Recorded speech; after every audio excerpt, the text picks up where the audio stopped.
Well, I think we're live. Yes, We are sir. live. We are live. How about that, huh? Technology is king. Yeah. Hello, Cliff Averill. Hello. What's going on, my man? How you doing? I'm all right, man. It's been a while. Welcome in, open mic. I'm Ian. That's Cliff. Yes, You may or sir. may not know me. You certainly know this guy. I like your Chiron though. We call that in TV, Mr. Sack Fumble, huh? I didn't even realize I didn't change it. It's been on my computer. It's been on my iPad. I didn't even change it. But yeah. Oh, you are big time still, man. I'll tell you right now. I missed you down here, my man. Are you busy? Are you doing some? What are you up to these days? Man, I got a wide range of different things going on. Obviously, the fall is usually my busiest time, whether it be appearances or media stuff like this or whatnot. But also the foundation, man. Got my dinner coming up here soon. I'm excited about that. It's a little different, obviously, due to circumstances. But yeah, just staying busy and take care of these kids, man. Well, it's good to hear, and I love the foundation, especially as you know, my son's type 1 diabetic, and that's what you're benefiting. But we're here for a different reason today, and as much as you and I have had fun, we worked together for a year and a half. I covered you for a few years. We've had plenty of laughs and other good conversations. But our friends at Elysian have us here today for what they call an open mic, and you know, Cliff, I'll tell you this: the one thing I've learned, if nothing else, is listening. Yeah. And you worked in the radio business. You're still in the media business. It's hard for guys like me to listen, but that's what we need to do right now, isn't it? I agree. I mean, I think that's what this is all about right now. Is everyone kind of putting down their guard in a sense, though, right?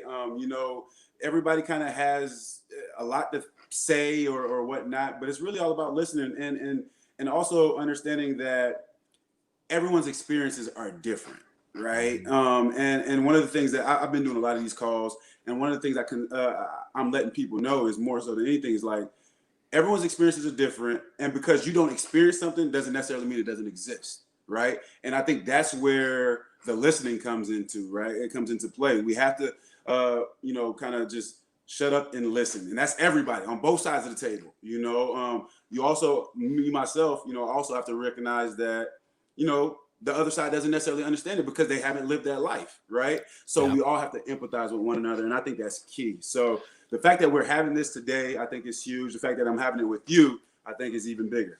Well, I'm honored to be here with you, buddy. I think, first of all, let me just kind of set the table. We're going to be here for an hour. It's very interactive. And when Cliff and I talked about doing this initially, it's like, I mean, he and I could talk for a while. That's fine. We do it for a living. We both do it for a living. I mean, he was one of the most well-spoken Seahawks and our go-to guy. That's why we always had conversations. That's why he got into the media. But it's not about that. It's also about you guys watching and listening right now. And so it's interactive. We've got our producer, Sean Garrett. He is overseeing that, and he will put up things on the screen. We'll see those questions and those conversations and those topics. And I'm going to try not to be radio and TV guy. I'm going to try to just kind of sit back. But I do want to – there's a couple things I want to hit on a little bit. You mentioned and listen, social injustice and the issues we have in this country – I'm a lot older than you. I'm 55 years old. I always thought we were past that, man. I thought for sure we were past, what my parents saw growing up, what they were when they went to college in the 60s. I thought we were past those things. And then in the last few months, in addition to a pandemic, it's there again. But I guess it's because it never went away. Exactly. I think although the pandemic, obviously nobody wants to experience what we're going through right now with all the different changes and whatnot, and with the protocols and whatever. But I think the one positive thing from this pandemic is that no one really has an excuse anymore, right? You have the excuse of going to work. You can thumb through Twitter, Instagram, check your phone, like, oh man, that's crazy. And then you're driving to work, you're dropping the kids off, you're doing all these different things. This pandemic put us all at a standstill. Now we all have to pay attention. We all have to listen to a lot of the things that, honestly, just like you just said, people have been talking about forever. But now is the time for us to kind of make a change, and everybody has to kind of sit and live with it and understand that, hey, it's crazy out here a little bit for some people. And again, having these dialogues, I think is huge. I always wonder, like, our country is. I feel like it's more divided than ever, and it saddens me. It really does. It makes me sad. But I should probably realize that. There was a story today. that was interesting to me. There's the Cincinnati Bengals on Sunday, and we're going to really kind of get into how athletes have a platform, and boy, do they ever. And it depends on how some guys want to use it, some guys don't, men and women, obviously. But there was a story today with the Cincinnati Bengals and what they may or may not do on the opener on Sunday in their first game of the season. And I thought it was interesting because they said that they're thinking about not coming out for the national anthem and staying in the locker room. And I thought, wait a second. I think have I not seen that before? I've seen this before. Right? Yes, exactly. I mean, you know what? I'm not mad at it. Whatever they feel like they need to display to protest, because I do think it is a thing that needs to continue. Again, the conversations need to continue to keep happening. People need to continue to protest. We need to have a game plan as well moving forward. But yeah, I mean, we've been there before, right? The Seahawks, Tennessee, right? Was it Tennessee, Nashville, right? Exactly. And I can break down the entire thing, that because we fly out on Fridays, and 2 days before the game. And I just remember all of us on the plane and everybody's looking at their phone and people are texting us and all these different things. And, it's the president that said what he said, those SOBs, something, whatever. Yep. And for me, my first reaction was there's a lot bigger fish to fry than worrying about, these NFL players, right? What was it? Was it in response to guys kneeling? Is that what it was? It was, yes, right? Yes. Okay. Yes. Okay. Yes. And so that night or the next morning, a small group of us had a meeting, and kind of talked about, hey, we want to make a stance. We want to do something about this. We didn't want to do it as 53 guys is going to be hard to agree on something, but you get the core group of guys, and we're talking about this, and we came to an agreement with, Tennessee. As far as hey, we're just going to stay in the locker room to make a statement, but also we need to lead the charge in the statement, right? Not allowing the media to kind of control the narrative in a sense. So we put out a press release as well. And again, it's all about just making a statement and letting people understand, letting people know that the biggest thing is a lot of us that everybody watches on Sunday comes from the community, comes from the communities that are being affected by this. So it's not something that people don't know anything about. It's not something that people haven't experienced. It's not hearsay. A lot of people that are in the NFL experience this stuff, right? So how can we not speak on something that we know is very, very alive and have experienced? It's with that day in 2017, Cliff, and you guys flew down on Friday. We fly down. Media guys, we fly down on the Saturday, and we got there, and I remember, my recollection of that, and it's probably, now that I think about it, it really is even more pronounced than it was then. Is I remember getting to the hotel, and it was hot, it was humid. I mean, all I'm thinking about is barbecue at that point and some country music, and I'm in Nashville for the first time. But there's a couple guys. I mean, we wander around, some guys, and I remember talking to a couple staff members, and they said, "Man, the players are pissed," And I think, it didn't resonate with me because I thought, first of all, I took it as a statement from a guy that he says things. He just kind of, I'm like that sometimes. Right. Yeah. But I remember I thought, wait a second, like that's a group that you can't piss off because this isn't like a normal NFL team. Yeah. You guys have always been at the front. So we talk about athletes and athletes having a platform. Some choose to use it for reasons like we're talking about. Some don't. Tiger Woods used to be criticized immensely. Remember how Tiger Woods was always criticized. Michael, huh? Yeah. Like Michael. Like, yeah, you're not doing enough. You guys always have were at the front. I say you guys, you and Michael and Doug Baldwin. I mean, just the group always seemed to be. You almost wanted to take on a leadership role, I think, in some regards. No doubt. I mean, first and foremost, let's talk about Coach Carroll and how he plays a big role in that, right? Coach Carroll being obviously an older gentleman, but we have to remember Coach Carroll. Define old, by the way. Define old. Will you define old? Well, define old for a second. Older gentleman. But we have to remember Coach Carroll coached at USC. USC is right in the middle of the hood, right? USC is right in the middle of all that stuff. So He's seen a lot of this stuff. So it was easy for him to kind of understand where we're coming from, right? So, having the conversation with him, and it's like a no-brainer to him. He's, hey, we're all in. And he would say this all the time. He's like, us white guys, we just need to listen, man. For the last 6 or 7 years, that us white guys, we just need to listen. We just need to shut up and listen. That was always his thing. And, just having the guys in the locker room that wanted to speak out on it. I don't think everybody should, because I don't think everybody actually understands how serious it is, or everybody really hasn't experienced it either, right? So, right. But the guys that did, you talk about Mike B, you talk about Doug Baldwin, Sherm, all these guys. I mean, those guys have experienced it to some kind of degree. I mean, heck, I was with Mike B during some of that stuff, and also, they want to be the voice for the voiceless, because they understand they have family members that are still living this life. They have family members that are still in these communities that sometimes are being affected by police brutality and some of the other types of racism that they experience. By the way, you can chime in. I saw Jade Shipley. Good to see that, eating steaks and drinking space dust in Knoxville, Tennessee. You kidding me? I didn't know they had space dust out there. Good for you. Yeah, I thought it was interesting that day, and we're going to get, because I think that was like one of the first platforms you guys had. That was interesting because that same year, if I'm not mistaken, Jeremy Lane was the first member of the Seahawks to kneel. He did it during a preseason game in Oakland. I don't even know if you were there, because it was the last preseason game, and I don't think I was there. I don't think you were either. But he did kneel, and I remember there was anger by some in the press box, like media members. And, we're far enough away there. I couldn't really tell what the fans were thinking. Nobody really saw him. We all talked to him afterwards. And I'm not sure if Jeremy even, I know he comprehended, knew what he was doing. I'm not sure if he understood what was going to come out of it, because, a lot of the veterans weren't there. It's the last preseason game, but he was inundated afterwards. He handled it well.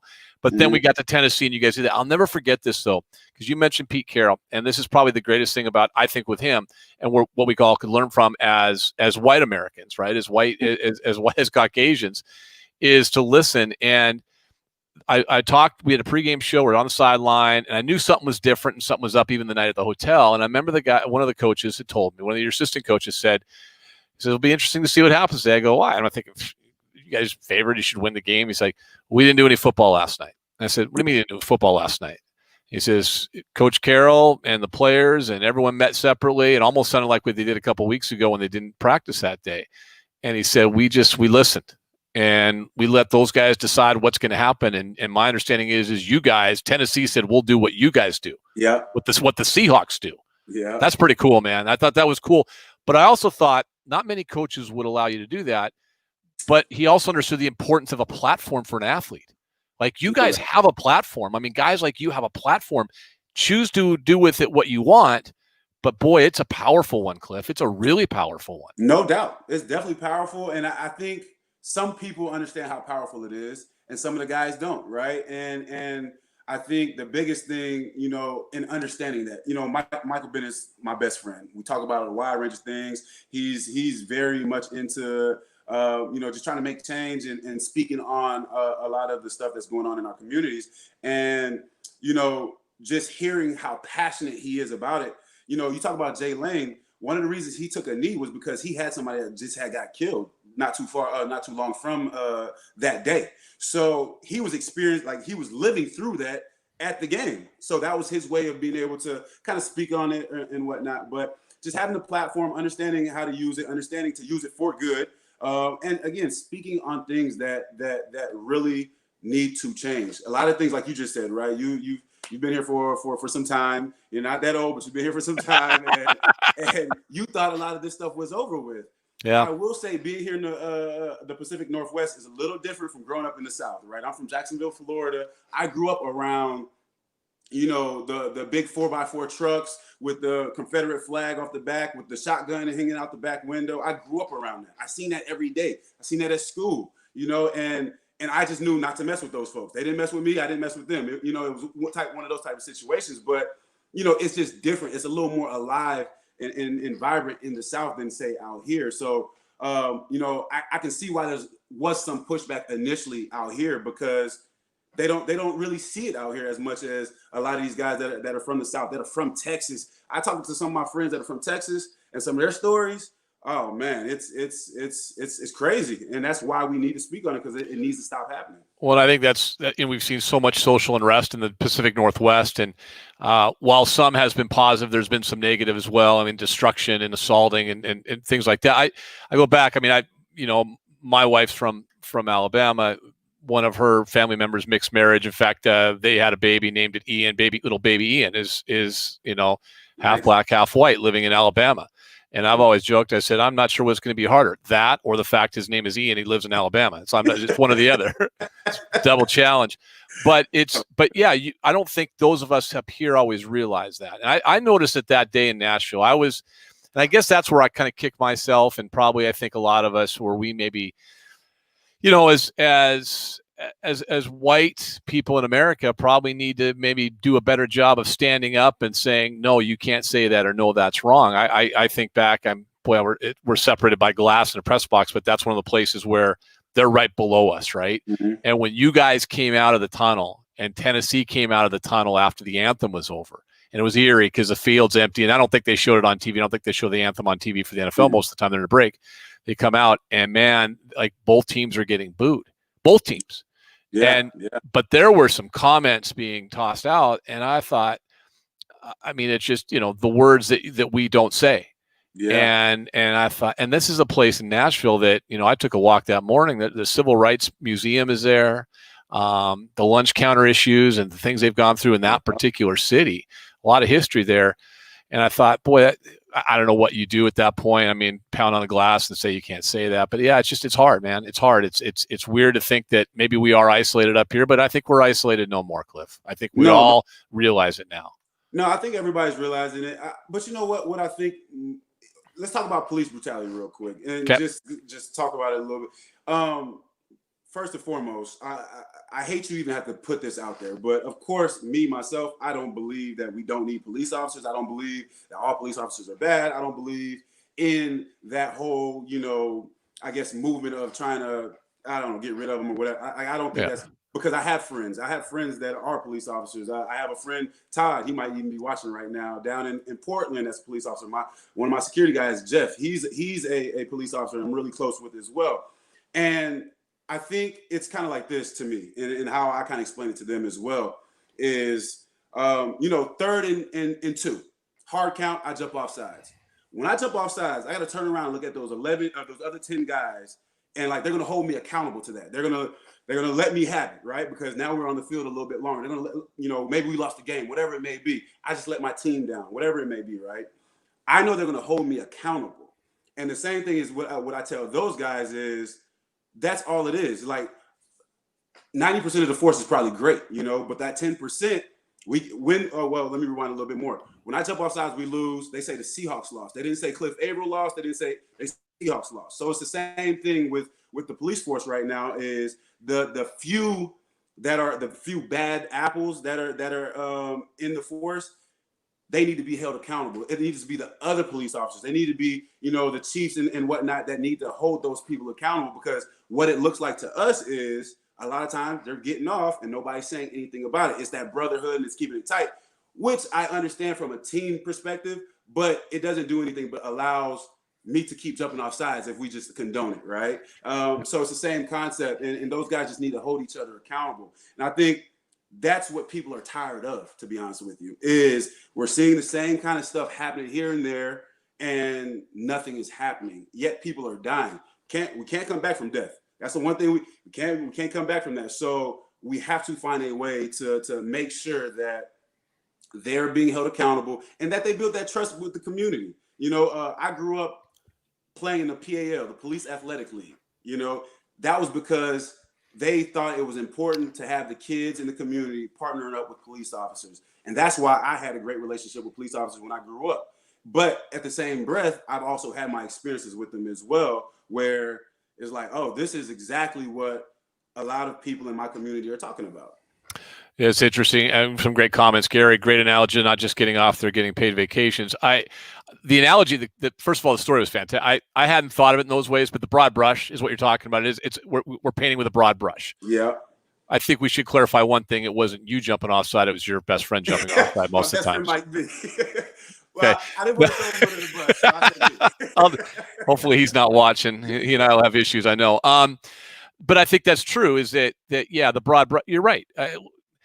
That's the thing that I keep kind of coming back to, because I've got a couple friends in our neighborhood that we're really close with, and that are police officers, and one's SPD, one's King County, and I just know what great people they are and why they're on the force and why that they're doing it for the right things. I know how hard they train. There's some things right now people say, oh, they're not trained to go into this. They're trained in a lot more situations I think they're given credit for. But all it takes is one guy jumping offside. It takes the one guy jumping offside, or the one guy that just is not in the profession for the right reason, does have a built-in whatever it might be. I mean, could be a racist, could be a lot of things, could just be a bad dude and roll it all up into one. And that one dude, that one guy, that one woman, that one person, it changes everything. Now, that being said, there is a systemic issue in our country, and there's no doubt about that. I can't relate to.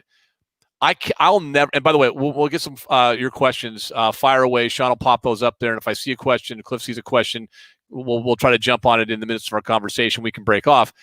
I can't relate to what it's like to be black, and I can't understand what the fear would be of law enforcement or some of the things you go through.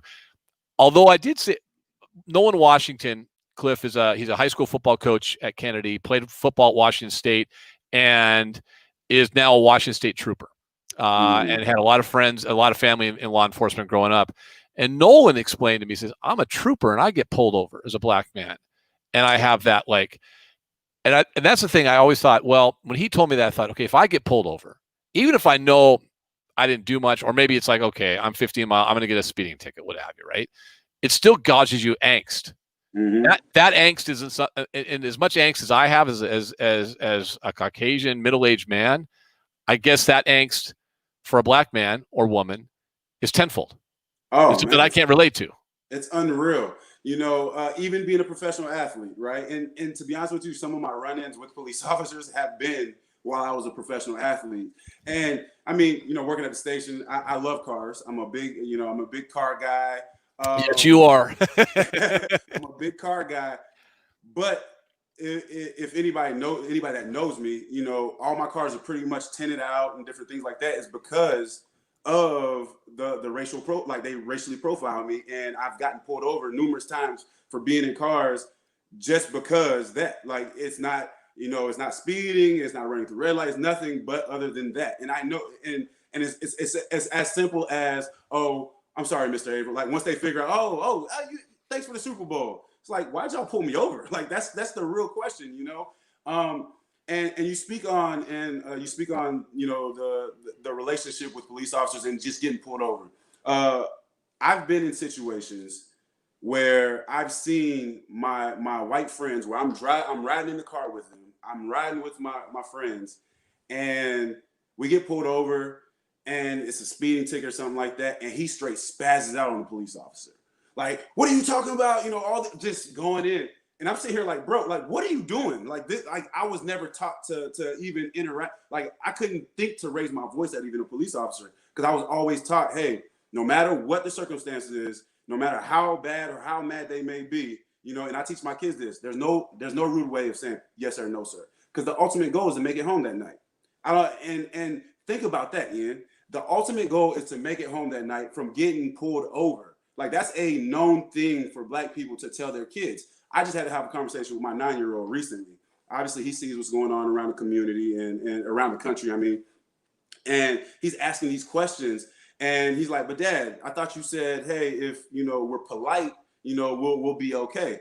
And it's one of those conversations like, yes, we're trying to give ourselves the best opportunity to make it back home. And again, we're not saying every time you get pulled over is going to be the situation. He knows the protocol. He's like, but I thought you said if you roll your windows down, if you have your hands on the steering wheel, if you have the ID in your lap already, like, you should be able to be okay. I'm like, yes, we're playing our odds at this point, right?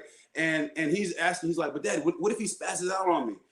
Again, there's no rude way of saying yes, sir, no, sir. And then on top of that, I have to break it down to him because he loves sports. And it's like, look, if it's the fourth quarter, your team is down by 1, you're at the free throw line, the game is on the line, what do you have to do? I just got to take a deep breath and calm down. Exactly what you have to do in that situation, right? Exactly what you have to do in that situation, and give yourself the best chance of making it back home. This is a 9-year-old that I have to have this conversation with, right? And I think what frustrates me more is the kids he goes to school with. He's probably one of the few black kids that go to that school. Their parents don't have to have that conversation with their kids, right? Their parents don't have to have, and that's what frustrates me the most as a parent, having two little black boys, and what's even, I guess, more sad and what we think about sometimes, unfortunately.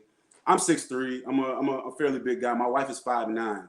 My little cute little 9-year-old in about 4 years will be 14 years old, and he becomes a threat to some people just based off his size and his skin color. Didn't say anything. One of the most articulate little kids you'll meet, but to some people, he becomes a threat. Why is that? Because of the notion, the stereotypes, and everything else before he says anything. And I think that that's just the world we live in, and it's unfortunate. He walks through a neighborhood, and you know, you've done well for yourself. So he walks through a neighborhood where he's probably one of very few black kids, and soon to be a black teenager. It's the talk is, I think, was what you're referring to, right? Doug Baldwin posted something last week about that, like the talk that I would have with and have had with my teenagers and graduate, you know, and my two kids, that talk is a different from your talk. Yeah. Like those are two different talks, right? My talk has something to do with something we're not discussing today, but your talk is a whole different talk. Yeah, I remember my dad told me this, and I find myself kind of just saying the same stuff my dad said. I didn't understand it at the time, but I remember, you know, I was one of the first kids to have a little car. So, you know, I'm going to practice, and my dad said, "Look, I'm getting you this car. We already ran through the protocol of, you know, when you get pulled over, if you get pulled over, how you kind of go about it." But he also said, "Hey, look, you cannot have more than two other guys in the car with you." And at the time, I'm like, "What do you mean?" Like, Dad, like, you know, I got teammates, you know, at basketball practice that might need a ride. They don't have cars. Like, why can't I ride? Why can't I? Like, listen, do not have more than two other people in the car with you. And it's not till probably a year later where my dad, he said, you know why I told you that? I'm like, because you can be considered a gang if you have more than 3 people in the car with you. And then on top of that, he's like, you're not a small kid. You're talking about practice. You got all these other big kids in the car with you. It becomes a threat or a stereotype of some sort, and you can be considered a gang at that time. Well, it probably still is an issue now, but you can be considered a gang, and you just automatically get pulled over. Everybody's getting searched. All these, it just gives them a right to be able to pull you over. Again, I'm 15, 16 at the time, and it really, I mean, I knew about the stuff going on around me, but it never really affected me to the point where my dad is constantly like reminding me, because now he's releasing me to the world in a sense, right? So he's having to let me know that these things are things that you have to worry about. And guess what? I have to tell my kids the same exact thing. This was 16, 17 years ago, you know? So those are the talks that we have to have with our kids, unfortunately. And again, in a community, like especially for me, in the community that I live in, I'm one of the few black people, and he can't do some of the same things his friends do in the neighborhood. That we're just concerned that the penalty will be a little harsher. You know, people will judge him a little different. And again, he's going to be a big boy. So we have to just watch how we maneuver through this whole process.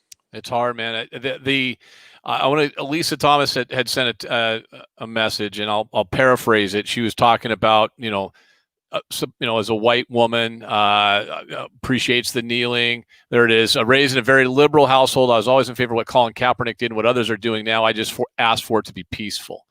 And, I think that's the conundrum we're in right now, is that so many things that we're seeing, what's going on in Portland, for example. You said your friend's a police officer down there. Mm-hmm.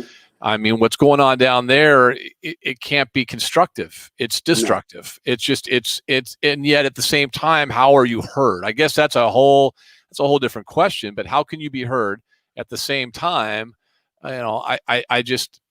It's, and you see that one, Cliff, too. Yeah, I want you to get to that in a second, but that's the hard thing, is like destruction can't be constructive in my mind. Maybe but I know not everybody agrees with that. No, so I'm a businessman, so I'm not for people destroying other people's business, especially in your own community, or especially those mom and pop stores, different things like that. It doesn't make any sense to me. But what I do know, and speaking with police officers as well, is and actually I've seen this here in Bellevue, actually, where I drove down there because I heard they were protesting, but I kind of want to just see the vibe of it. I want to see kind of like, how is it going to get out of hand, or how does it get out of hand, right? And talking to some of my police friends, they're like, man, somehow there'll be just a block of bricks just sitting next to the courthouse or something like that. Or, they're like people are ordering these things or whatnot to kind of prep and come in and do damage. But a lot of times it's not even the protesters, and that's a common theme between me talking to some of these police officers is a lot of times it's not even the protesters that come out there. It's other people knowing that they're about to protest that come out there and trying to throw shade or dirt on the actual movement, because now it doesn't become about Black Lives Matter. It doesn't become about protesting. It becomes about, look at these savages out here doing, whatever, tearing, destroying city down and all these different things. And a lot of time it's not even the protesters. These people, a lot of people want to be peaceful throughout the process, but there's a lot of people that don't want to see that live on either, right? There's a lot of hate out there as well. So we got to remember the reason why they're protesting, some people are trying to block that as well. So I don't agree with people tearing down communities. I don't agree with people burning down things and anything of that nature. I do believe in protesting, and I do believe in peaceful protesting. But we also have to see the entire picture before we judge those protesters, and understanding that it might not even necessarily be them. I thought one of the most powerful visuals in the last few months in regards to that might have been the march that the wives put together, and Pete Carroll walking across the bridge, and that to me resonated, and I think it resonated with more people than anything. Sean, do you want to throw that last one up there? I know Cliff wanted to hit on that. There you go. Cliff, go ahead and fire away. The video of police getting shot. Yes, I don't like. I guess I don't want the wrong message to be sent. Like, I think police officers need to do their job. I think they need to protect themselves, but I also think they need to protect whoever they're, encountering with or whatnot. A part of the job is, you're gonna have people that are doing craziness. You're gonna have those things, but the problem becomes an issue when it feels, and I hate saying a Black unarmed man, right? I think the problem is we keep putting a color to an individual that dies for no reason. Right? If we say another unarmed person dies at the hands of said police or whatever the case may be, I guarantee you everybody kind of empathize, everybody can feel that a little bit more. But when we start putting color to it, it's oh, well, that wasn't me. It's easy to say that. It wasn't I can't relate to it. But if you say a human being takes an L, a human being dies at for what it may seem as no reason or unarmed or whatever the case may be, because one thing I do know, the internet is dangerous, right? The internet can show you one thing and it be completely the opposite. And you'll see images of white people cussing police officers out and the police officers kind of running away from them. Like, the internet they can do those types of things. But what I know in reality is I know people that have had encounters with police officers that have had issues, whether it's they've gotten beaten up, whether they have a gun pulled to the back of their head with no gun on them, no threat other than being Black and big, So it is a real thing. But I'm not saying police officers shouldn't be protecting themselves. If a man has a gun and he's pointed at you, you need to protect yourself. But an unarmed person, I think it just becomes more of a question mark, because we've been seeing this happen for so long. I mean, you think about it. I mean, through the 90s, we've seen it. Through the 2000s, we've seen it. Through, up until this point, we've seen it. And that's just my life. Martin Luther King, those guys, they've been fighting against this for the longest as well. So it's not about police officers not protecting themselves. It's about people that are losing their lives with a knee to the back of the head or whatever the case may be. Like, people that are dying in those ways that aren't being threats to people. You can't buy life back. That's the issue. That's what people have a problem with. Well, I mean, the Rodney King visual is something that will always resonate and always be in our minds. I mean, I was working in TV news then, not even sports, and I remember what happened. Our city looked a lot like it did the last few months when that verdict was announced that night. I want to transition, because I know you've got a lot to share with what's next and the platform that we have. And we mentioned to kind of start, and by the way, again, you can chime in, and if we see a good question up there, Sean's kind of going through those right now, our producer, and we'll throw those up there and get these answered. Big thanks to Elysian as well. We got about 25 more minutes. I think we do need more of these conversations, and I think this is a good start, and I'm glad we're part of it today. The platform that athletes have, and we're just talking athletes here, but I think, people in the public eye, right? Like, if you're in the public eye, my dad was a news anchor, in Seattle, and he was in the public eye. And he, one thing I always learned from him is you have a responsibility, no matter how large a profile you have or don't have, right? And so, for him, he always said, I need to do something. We did a lot of stuff during Thanksgiving with some families and things like that every year. And we were very middle class, like very, very middle class. But he said, I have a platform. And so we're going to always use that platform and try to do something good, because it's a responsibility as someone that is in the public eye, and the public, I don't want to say looks up to you. I think they look up to athletes, but in the sense of you're out there and there's things you benefit from when you're in the public eye that others don't. No so doubt. you should be able to give back to those who watch you, listen to you, or watch you play, etc. But in the case of social issues, it's a different deal. This isn't just an athlete or an entertainer who has the financial wherewithal that wants to go, hey, you know what, I'm going to do, and I'm certainly not, because I know how passionate you are, but there's guys, I'm sure you know guys that have a foundation, right? Mm-hmm. And they're doing something, but it's just kind of, let's make sure, it's taking care of some money and that kind of thing. Exactly. Checking off a box. That's not what fighting and getting out in front of social issues are, because there's no financial, in fact, I'd probably make an argument it could hurt you financially. Yeah. By being that guy, right? No question. I mean, in business, right? The NFL, I say this all the time, one of the most cutthroat businesses in America, right? One day you're here, next day you're gone, right? So that's how they kind of keep guys in line, as a lot of people would say, right? But again, why people are speaking on this, one is because a lot of us, we come from those communities, right? So it's heartfelt. It's something we see. It's something we've felt.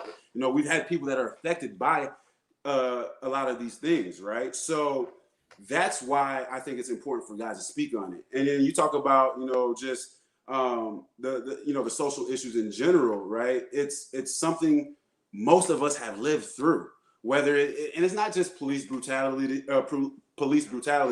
It can be something as simple as your earnings and going up the ranks. I have a wife; she's in corporate America. She was in corporate America. Like, just some of the different things that we've encountered that a lot of people honestly don't encounter or haven't really thought about. There's this thing that we talked about in the locker room, over the years. And it's interesting, and I'd like to get your take on this, is, climbing up the corporate ladder, right? A white individual, a white man, can probably climb up that corporate ladder and probably never interact with one black person, right? Can make it to a CEO, probably. It's likely. It's very likely, right? There's not a chance in it. There's not a chance at all that a black person can go through corporate America and not have to talk or communicate or have some sort of relationship with a white individual, right?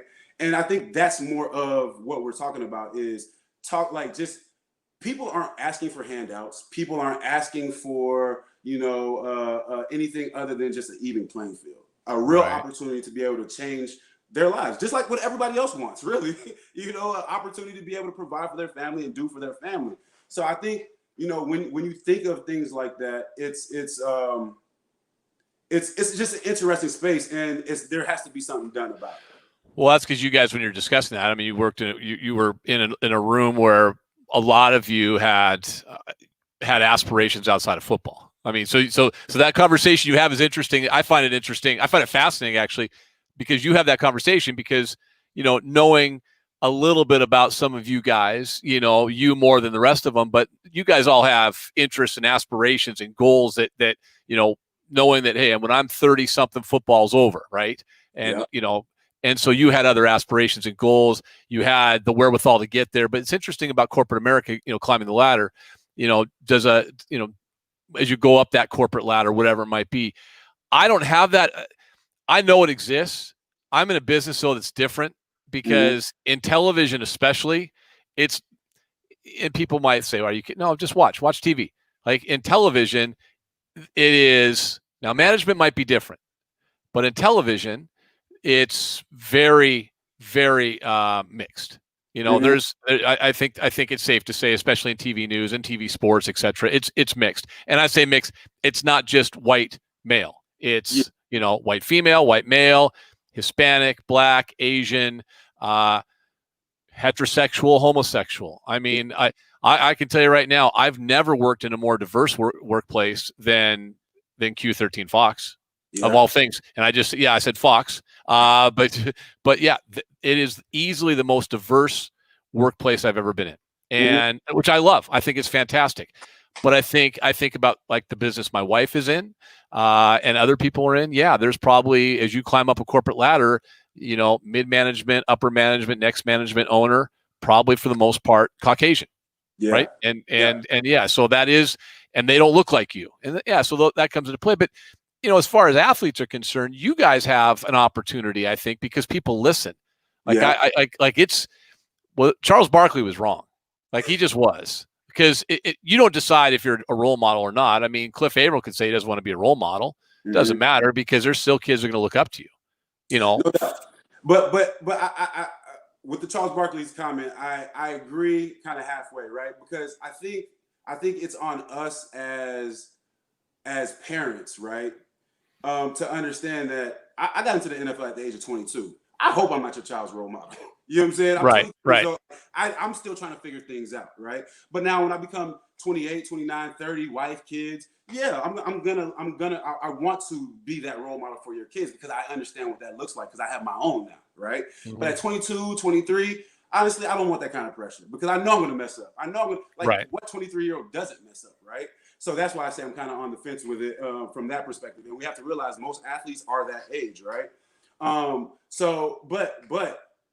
as you get older, as you start to have kids, as you start to have a family and different things like that, it's definitely on you to make change. I'm a firm believer. I mean, I have my foundation. I'm a firm believer in I want to leave the world better than what I found it when I came here. That's kind of like my mindset in how I approach things, and why I do a lot of different things that I do in the community and different things like that, is because I just want to make sure I left it better than how I came into it, right?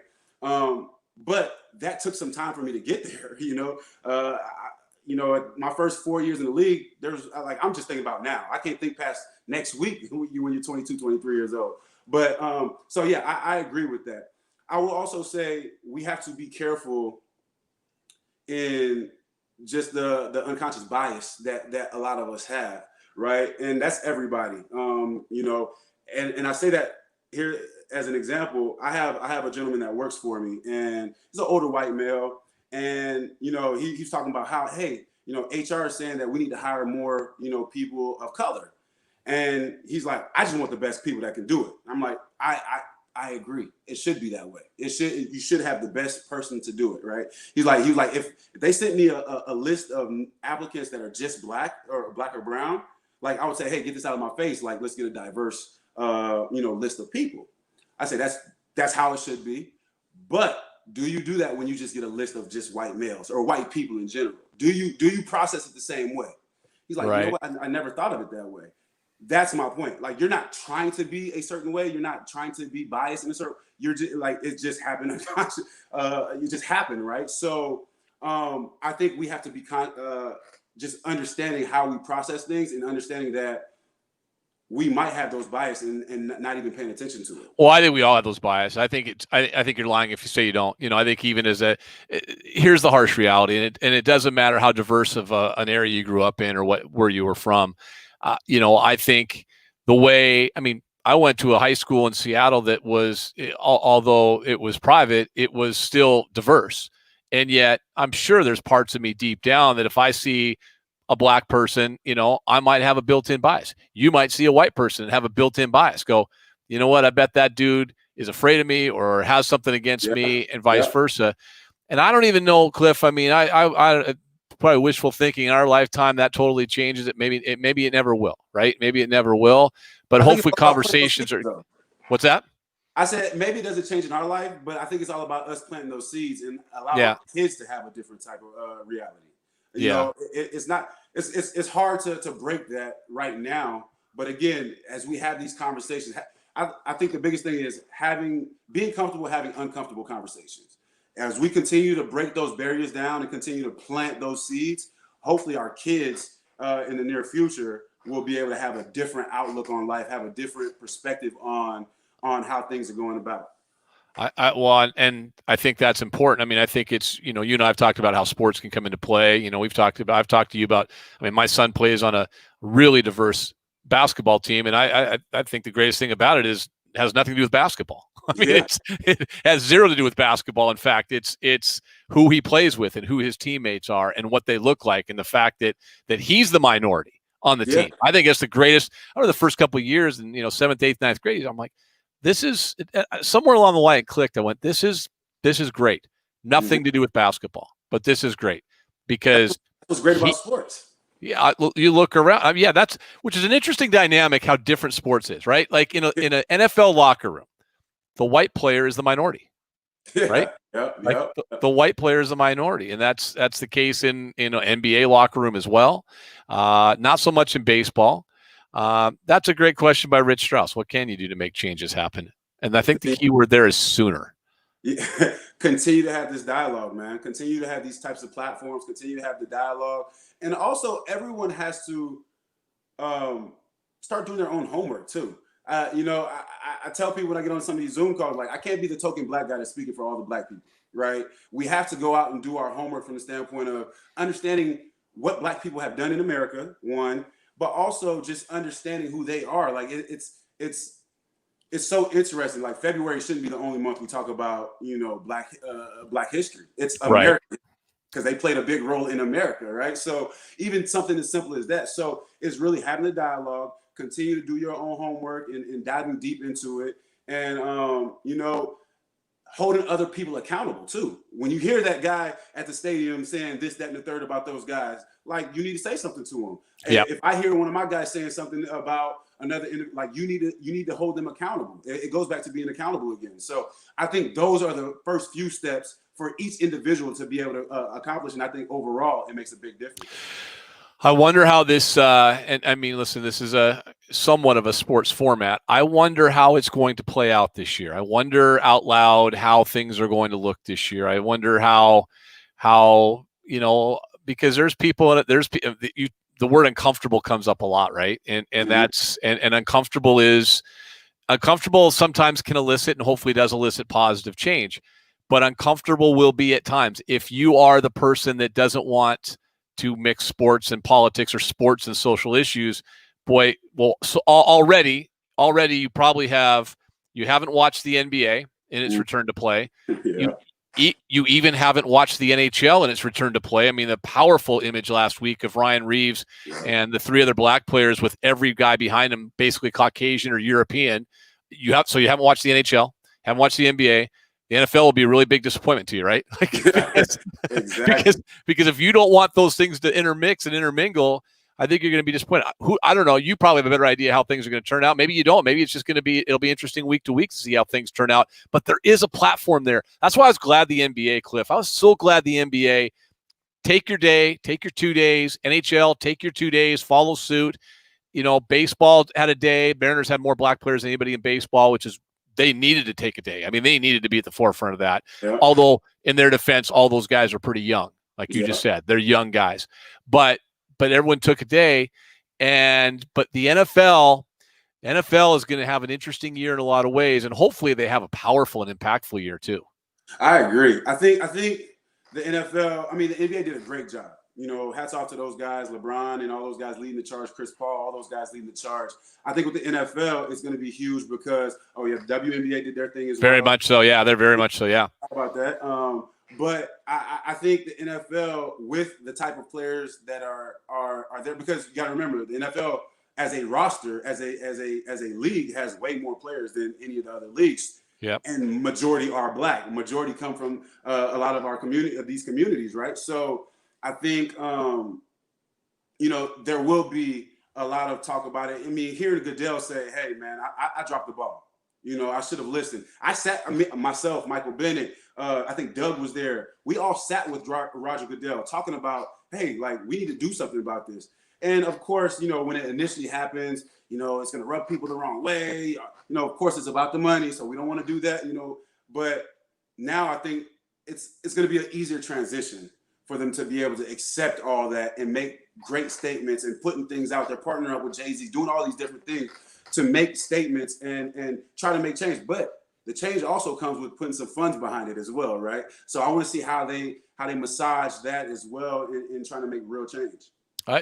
You mentioned the Police Athletic League. I worked with them down in Salt Lake City when I was down there with the South Salt Lake Police, which is a little harder area than regular Salt Lake, and they did such a great job. I think that's where sports can come into play, whether it's putting money there, putting money into youth sports, what have you. Bridging that gap, I think. Yeah. Bridging the gap between the community and police officers need to happen, right? Because now police officers are on high alert because it feels like the country's caving in on them, and now everybody else in the community is on high alert as well because they're seeing a lot of stuff that they've been seeing, but now it's it's in your face with Instagram and everything else, right?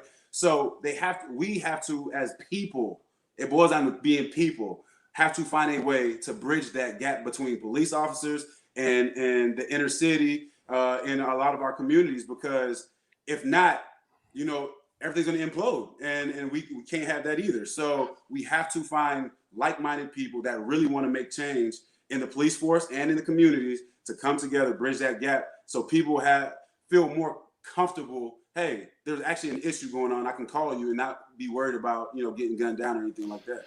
You said something earlier that I've been thinking about a lot, and that is when you talk about someone being shot, right, and being unarmed and shot. Yeah. And it's an unarmed black man, unarmed black woman, as opposed to an unarmed human being. Person, yeah. Like, it makes a difference. Could we get to that point? It differently, collectively? You just anybody can relate to that. When you say an unarmed person, that's everybody on earth. You know what I'm saying? Everybody relates to that. But as soon as you say, another black unarmed, big black unarmed black man, like, oh, okay, well oh man, he must have been doing something wrong. Oh man, he should have gave in. He shouldn't have been whatever. Like, it doesn't matter if you just say it's a unarmed person, because now everybody empathizes, everybody gets behind that, and everybody tries to make change with that as well. And that's people, that's people in the police force, that's people in the government. Everybody tries to make a difference when we all can relate to an unarmed person being getting killed. I think most of the time, most police officers, for people to know, the Seahawks employ a number of current active police officers as their security detail in a normal year, at least. In a normal year, they have a couple guys in charge that are full-time Seahawks, and then they bring George. George. Hey, is there a better dude out there, huh? George is awesome, man. He's awesome. Fantastic. He's great, and his crew is great. And I think of those guys all the time. They're relating with you guys every day. I mean, the conversations they're probably going to have this year with players will be really interesting as well, and probably very enlightening. Although, those aren't the guys you worry about. Like, those aren't the people you worry about. And then, on the other side, so the next step is awareness, which we're kind of getting to, conversations, which we're getting to. What do I need to do? What do I need to do? I guess that'd be my question. Because I think a lot of people that look like me are saying, all right, I'm aware. I understand there's an issue. I probably didn't understand the magnitude of the issue up until a couple months ago, and maybe didn't even understand it still existed. There's some issues down in the South. I mean, we look at what happened, was it Charlottesville a couple of years ago, and things like that. There are some problems in the South. There are some issues, but it's a South thing, right? It's down there in that part of the world. That's where we have issues, and obviously that's not the case. It's across this country. The word is systemic, and it's true. So then I look in the mirror and say, okay, what do I need to do? What do I need to do? What does somebody listening that looks like me need to do? Again, like I said, I've been talking to different companies. They bring me in to have these conversations. And I tell everybody the same thing. We have to continue to keep having the dialogue. It can't just be, oh man, that's sad, and you go about your business. It can't be one of those, man, I didn't know that, and then, oh shoot, I gotta go. Like, it can't be an afterthought. I think that's part of it as well, right? Because I'm a front, like I say this too, it's obvious, but nobody's gonna save us but us, right? Nobody's gonna save us but us. Like, nobody's gonna come. There's not alien, whatever. Like, nobody's saving us. So we have to look out for one another. and we are all one. I mean, one another being black, white, Asian, Hispanic, right? All of we us. have more, yeah, we have more things alike than not alike, right? You know, as far as just our skin, that's about it. Everything else is the same, right? So we have to get to a space where we're continuing to have the dialogue, we're continuing to throw out those stereotypes and face people for who they are, and judge people based off of their actions. You know what I mean? Like, don't just have something preconceived and oh my gosh, it's a black guy. Oh, hey, Cliff. You know, like, no. And I've been in those spaces where I'm on an elevator and I see people kind of, you know, hug up against the doggone wall.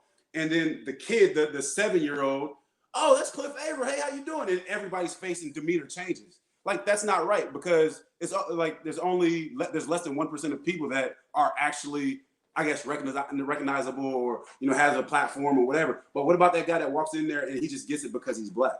Right? We have to knock down those barriers and continue to have those dialogues, continue to just be great human beings. We know right from wrong as human beings. We know right from wrong. We know that killing each other isn't right. We know being killed for no reason isn't right. So we have to continue to have those dialogues. And I'm a firm believer that as we continue to have these dialogues too, you know, it's gonna hit the right person that's making decisions. And he's gonna think about it twice, and he's gonna process it differently, and he's gonna start making change to it as well. So again, everybody, I don't care where you're at, you know, in life or whatever, like, everybody has to continue to have this dialogue, and also watch what we're teaching our kids. I can throw that back. We'll get to that one in a second. Can you go back one question there, Sean, if you could? Question that always asked, what I need to do, what can I do? I always say I don't know, but the answer can't be I don't know anymore. We have to have the conversation. Bust a move. Thanks, Emmanuel. Yeah, we do. But that's it. I mean, but that's what it is. It can't be what I just said. I don't know. I mean, I think if nothing else, it's having the conversation, it's standing up, or if you hear something or see something that you think is wrong. I love the fact that there seems to be a bigger push than ever before to elicit people to make sure that they have registered to vote, you know, make a change. I mean, it won't happen overnight. The political world that we live in right now and the system that we have to elect the leader of the country is still, in some people's minds, archaic in a way. And so it's hard at times but, you know, I think if nothing else, if you're involved in the process, then at least you're involved. You can't complain about something you're not involved in. Right. So, like, if you haven't registered to vote, if you're not involved in that, like Pete Carroll, man, when they took that day off, you know, I love the fact the challenge was, are you registered to vote? No. Yeah, they were all, by the end of the day, 80 guys. Yeah, which goes back to what you said about him. But yeah, no, I mean, just awesome by Coach Carroll. But there's a saying, like, silence is condoning it, right? Right. When you just sit on the sideline, you're okay with what you see.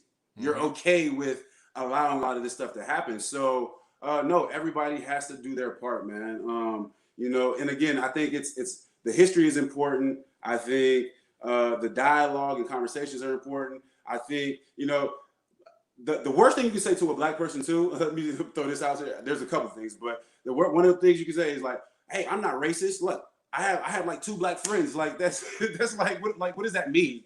What the heck does that even mean, right?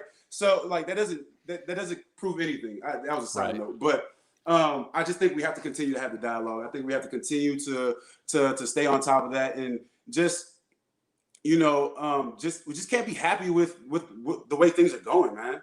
We're all human beings. We gotta make change, and everybody wants an even playing field. That's what America's supposed to be built off of, right? An even playing field, a place where we all can come and hopefully be able to live out your dreams. It's just a little bit different for some people. I think that answers that last question that just popped up a second ago. I'm not sure who that was, Sean, but yeah, from Frank Nelson. What's the last message? I think you hit the message on the head. And we all want to have that same equal opportunity along the way. And I think I would end with saying it's about what we're doing today, talking, and sometimes just listening and trying to understand the other side. You hit it on the head, though, man. That's for both parties too. Both parties have to understand and just be open-minded about the whole situation. Yeah, not every, you know, not every white person is racist and not every black person is bad. But yet that broad brush has been painted out there so much lately that it's hard. It's hard to stomach. It's hard for both sides to have any kind of rational thoughts, because like you said, you go on the internet, you look online, you look at stuff, and it's crazy over the top. And I love your message that the only thing different between you, me, anybody else out there is that, right? Yeah, I mean, that's we have more alike than we don't, you know. And, yeah, and we just got to continue to understand that, continue to make change in our own community. And I think it starts in our community first. I mean, I know the overall government and different things, but we have to start in our community and try to make change in our community, and everything else will kind of gradually grow from there. Man, you're the best. Big thanks to Elysian for giving us this platform today and allowing us to have this conversation, which I think we would all agree. I'm not sure, Elisa. Who knows? You know what? I'll be honest with you. I hope we don't need more of these. I mean, in an ideal world, yeah. that's a very, very optimistic thought on my part. But yeah, no, I that would be at some point where we're not having as many of these conversations. But big thanks to Elysian. They really set this thing up, and we appreciate their support, Cliff. No doubt. Thank you to Elysian. You know, obviously, like I said, I keep saying this. You know, I'm just grateful that we're having the conversation. I'm happy that I'm having it with you more so than anything as well. I appreciate that. And you know, you're around it all the time. You see what's going on, you know, and maybe hopefully something struck a chord that allows you to take it to another level as well. And I'm doing my part as well, you know, just continue to give hope, you know, because there's a lot of people that feel hopeless as well. I agree. You got a big event coming up. Let's go ahead. We got a second here. I mean, I know we're already over. Plug that thing. Yes, my foundation, Cliff Avril Family Foundation. We're having our 7th annual Dining to Make a Difference. But this year it is virtual, obviously, but there's a twist. So if you buy tickets as a VIP, we will have a current Seahawk player and legend deliver your meal to you the night of the event, and you can watch it with your great old meal from Ascend and Capitol Grill. So please check it out. Again, check the website out, cliffavrilfamilyfoundation.org. See all the different things we're doing in the community. You know, I'm just, again, Seattle's giving so much to me, so it's only right for me to give back to them. And that's for T1D, right? That helps benefit. Type 1 diabetes. We work with type 1 diabetes. Well, we work with JDRF, Juvenile Diabetes Research Foundation, who they obviously do a lot of work with type 1 and type 2. And this year they couldn't have their big fundraiser, which is Beat the Bridge, for obvious reasons. And I was going to be involved with that this year because that's very near and dear to my heart, man. So I appreciate that so much. Hey, you're the best. Thank you. Thank you. No, appreciate you, my man. And hopefully in the near future, we don't have to have these conversations. But right now, we need to have them as often as possible. I might be leaning on you. I might need your expertise again in the future. But let's do it. You're my guy. Hey, all right, bye. Thanks, Cliff. Thanks for everybody for watching, man. We appreciate the interaction as well, right?